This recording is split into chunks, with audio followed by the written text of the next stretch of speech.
சென்ற தேர்தலில் கூட ஸ்டாலின் முழங்கினார். அப்படியே கரப்ஷன், கலெக்ஷன் கமிஷன் 14 அமைச்சர்கள் மீது ஆதாரத்தோடு ஆளுநர்கிட்ட புகார் கொடுத்திருக்கிறேன்.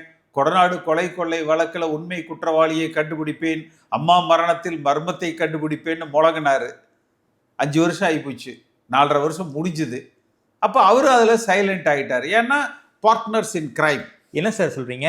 Partners in crime. Stalin Edappadi Palaniswami ஒரு அன்கோ போட்டிருக்காங்கிறீங்களா? ஏப்பா நீ இப்போ என்கிட்ட வர்ற, ஓ சேனலுக்கு பேட்டி கேட்பியா, நீ அடுத்த சேனலுக்கு பேட்டி கேட்பியா? நீ கேட்குற பேட்டி எந்த சேனலுக்கு கேட்குற? என்னுடைய சேனலுக்கு தான் சார் கேட்பேன். எடப்பாடி பழனிசாமி திண்டுக்கல்ல பிரச்சாரம் பண்ணாரு, கேட்டியா?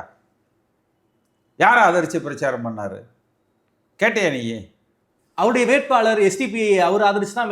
ஐ பெரியசாமி இப்போ நேற்று பேசினார் இல்லையா, தொலைக்காட்சியில் எடுத்து பாருங்க. நேற்று நான் பார்த்தேன் தொலைக்காட்சிகளில்.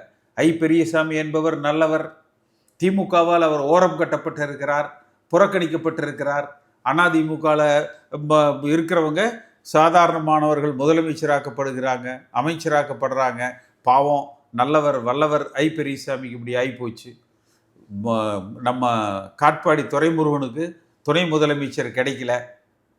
இப்போ ஐ பெரியசாமி ஆத்தூர் தொகுதியில் போட்டியிடுவார் இல்லையா? நிச்சயம் போட்டி போடுவார் சார். அவர் எந்த சின்னத்தில் போட்டி போடுவார்? உதயசூரியன் சின்னத்தில் தான் போட்டி போடுவார். அங்கே அதிமுக நிற்குமா நிற்காதா? நிச்சயமாக நிற்கும் சார். அப்போ அவங்க அதிமுக ஐ பெரியசாமி தோற்கடிக்கணுமா தோற்கடிக்கூடாது? நிச்சயம் தோற்கடிக்கணும் தான். கட்சியினுடைய தலைவராக பொதுச் செயலராக இருக்கிறவர் ஐ பெரியசாமியை நல்லவர் வல்லவர், ஊழல் குற்றச்சாட்டுக்கு அப்பாற்பட்டவர், அவர் மேலே சொத்து குவிப்பு வழக்கு இருக்குன்னு சுப்ரீம் கோர்ட்டே, அது அதிமுக ஆட்சி காலத்தில் போட்ட வழக்கு தான். அதான் சொல்கிறேன். அதையெல்லாம் விட்டுட்டு அந்த கட்சியினுடைய பொதுச் செயலரை இன்னைக்கு போய் அவரை பாராட்டி பேசுனா அந்த தொகுதியில் நிற்கிற வேட்பாளர் ஐ பெரியசாமியை தோற்கடிக்க முடியுமா?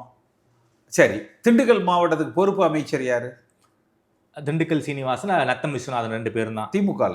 திமுகவில் ஐ பெரியசாமி, சக்கரபாணி. ஐ பெரியசாமி தவறானவர், மக்களுக்கு நன்மைகளை செய்யலை, திட்டங்களை கொண்டு வரல, ஊழல்வாதி, இதெல்லாம் சொல்லித்தானப்பா 6 தொகுதியிலையும் ஓட்டு கேட்கணும். ஆமா. கட்சியினுடைய பொதுச் செயலர் அவரை நல்லவர் வல்லவர்னு பேசிட்டு அந்த 6 தொகுதியில் இருக்கிற அதிமுக ஓட்டு கேட்க முடியுமா?